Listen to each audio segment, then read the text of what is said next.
Hello and welcome to Course Like Your Car Brochure channel. In today's episode we're going to start a new series for the Austin Rover.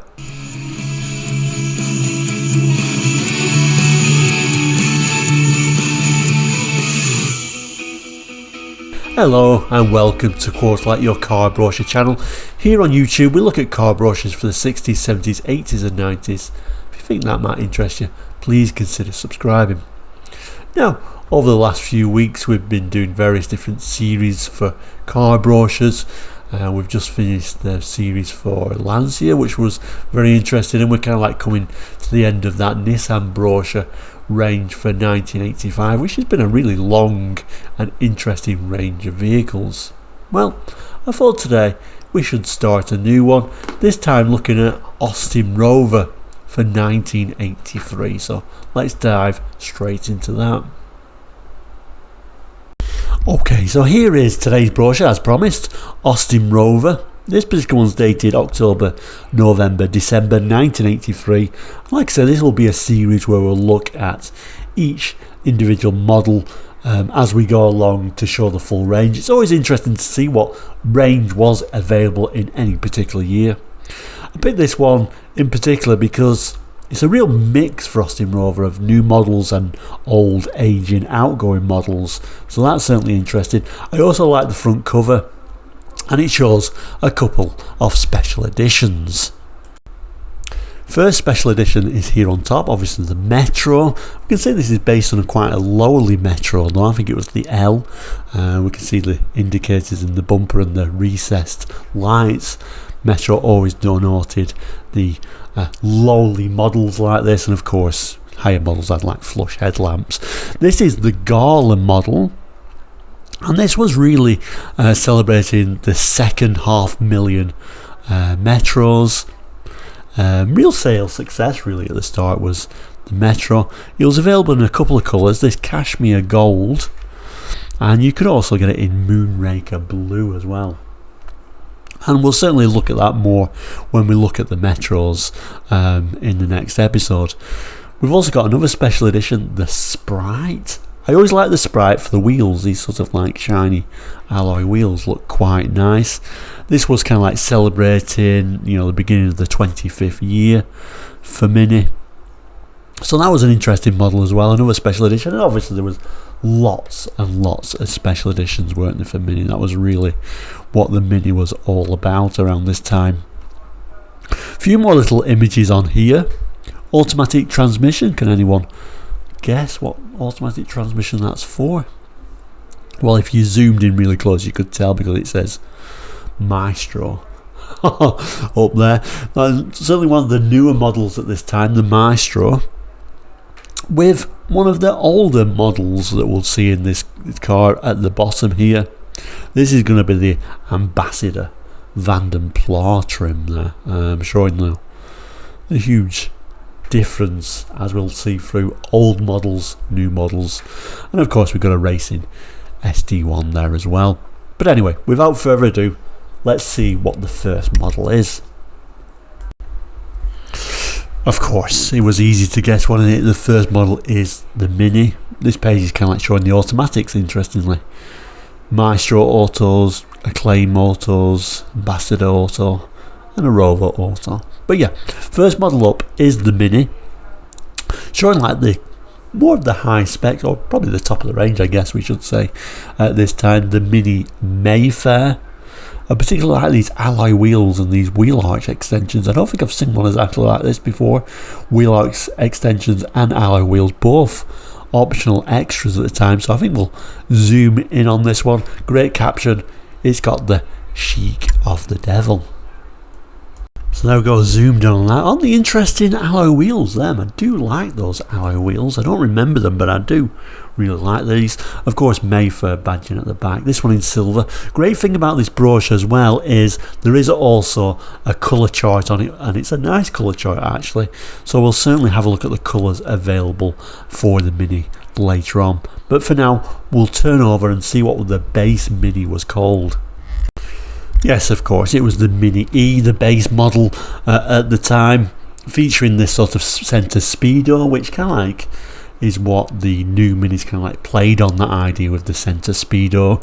But you know, the centre speedo was on the very base model. The more luxurious Minis had a more conventional gauge on them, didn't they? We'll have a look at some of these images, and we'll certainly look at some of the text and some of the optional extras you can get.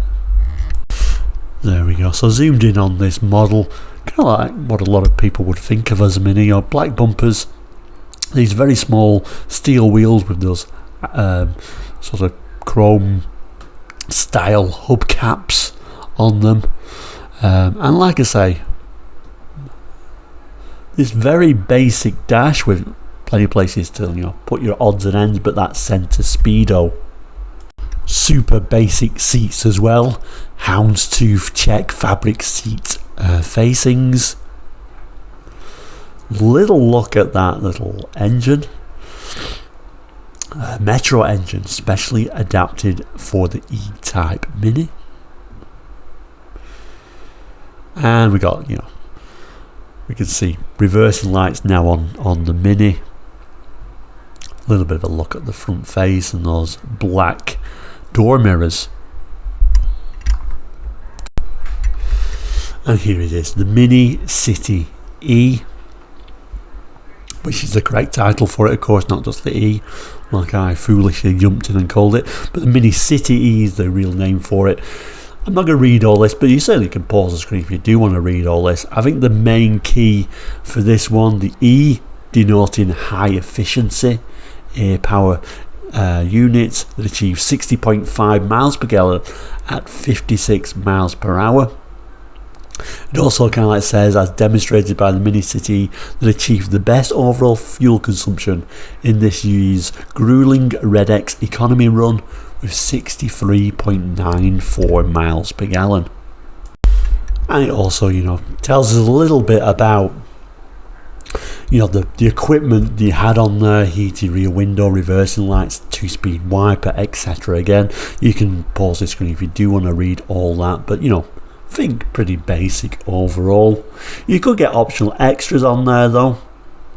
It says, uniquely to its class, or in its class, the Mini City E is available with option of a superb 4-speed auto transmission, providing a choice of fully automatic drive or instantly responsive manual changes.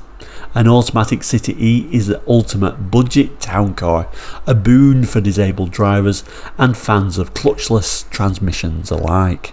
The City E is now available with black or clear coat metallic options, and like I said earlier, we'll have a look at those colours. And there is a glimpse of those superb fuel economy figures. And then the only true model at this time was the Mini Mayfair, the top of the range one, so we'll certainly zoom in on that as well. There we go, really suiting that silver, I think. These unusual wheels, I think they were the same wheels. Were they the same wheels that the HL used? Kind of like the HL. This was, I kind of like feel that the Mayfair was like a replacement for the Mini HL. Again, we've got black bumpers at this time. The lady kind of like demonstrating how small the original Mini really was, and also 80s fashion as well. At the top here, we get a glimpse of that interior. If I can manage to tune that in a bit better, there we go. You can see, you know, the higher spec ones had more conventional gauges in front of the steering wheel. Real demonstration of that unusual angle of the steering wheel as well, and also the unusual placement of the radio. Really didn't know where to put it by the looks of it. Seats are way better. We've got head restraints now, look at that. Much nicer than that City E. Mayfair badging as well, and you know, glimpse at the reversing lights, and another glimpse of the lady, and the sort of scale, how short the Mini really was. So it's describing the Mini Mayfair as the most luxurious production Mini ever, and already a third favourite.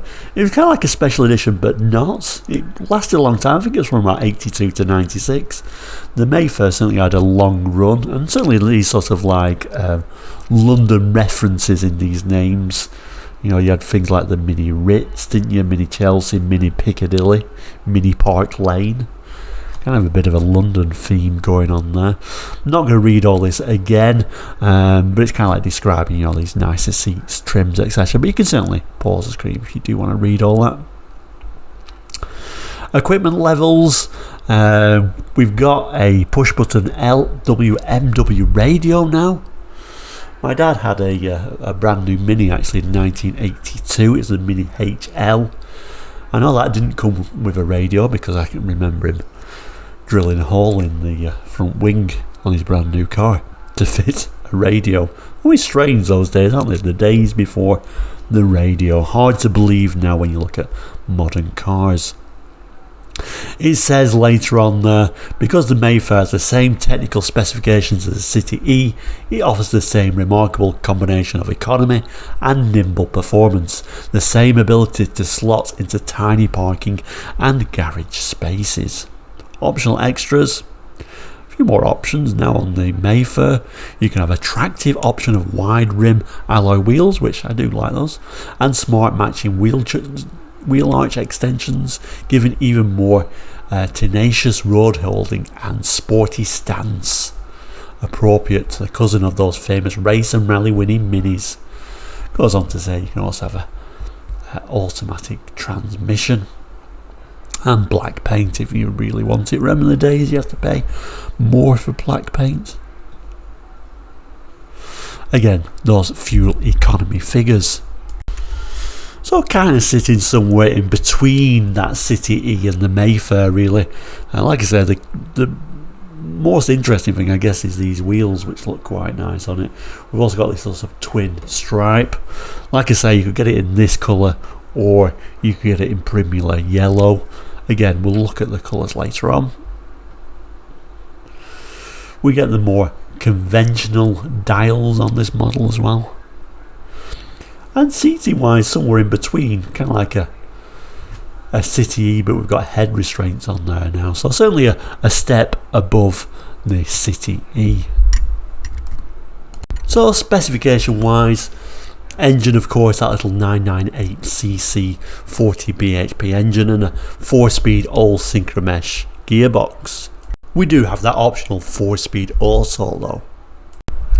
And then suspension, steering rack and pinion of course, brakes, drums all round, and this little City E having this pressed steel disc wheels. Little look at the electrical system. I'm not going to read all this, but again you can pause the screen if you do want to read it all. Instrumentation on that base model, and body and interior features. City side decals of course, and the Mayfair of course the same engine at this time, same gearbox, same optional automatic, same suspension, steering, brakes, again drums front and rear, pressed steel disc wheels. Yeah, they're still steel, even though they look a little bit nicer, but we do have the option of alloys if we want. Then we get electrical. Like I say, we get that push button LWMW radio at the top here. We've got some information about the instrumentation and the body and interior features. Again, I'm not going to read all that, but I'll leave it on the screen for a moment if you do want to pause the screen. Okay, so these are the exterior body colours. I really like the colour range actually for Austin Rover. It is one of my favourite, and also the colour charts that came in the brochures, which were my favourites as well, because you know the metallics really look metallic. They're really well done, I think, and also they're always attached to the brochure so you don't lose them. So don't know why other manufacturers didn't do that. Overall there is 9 colours available for the Mini, so not all these are available, but I'll certainly point out those that are. Starting starting at the top with Aaron White, which was available for your Mini, as was black, but black was an optional colour, so it was more expensive, unusually enough, but that was quite common at the time to pay more for your black paint. Other colours available, that silver leaf metallic was an option for your Mini, but it was more expensive. Cinnabar red was available for your Mini, and also that was one of the Sprite colours, if you remember. Moving down the list, sadly no cashmere gold, neither of those either. Primly yellow was available for your Mini, and kind of like one of my favourites. That was one of the Sprite colours as well. Another nice colour for the time. It always kind of like makes me think of the early 80s Austin Rover range, that opaline green metallic. You could always have clove brown, a bit more of a 70s colour really, that, isn't it? And you can also have that zircon blue metallic, but it was more expensive. And down the bottom there you could have the Eclipse blue, and that Moon Raker blue metallic sadly wasn't available on a Mini. So that is it for the start, the base model car at this time for Austin Rover, the Mini.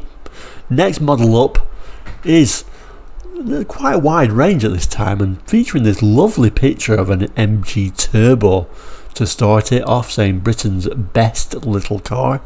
So that'll be next episode next week. So there we go, that is the Mini range for 83. We'll continue our journey next week, like I said, with the Austin Metro. Thank you so much for watching once again, and I hope you're looking forward to this new series as much as I am. Please do like and subscribe if you've not done it already. We'll see you very soon. Take care and goodbye.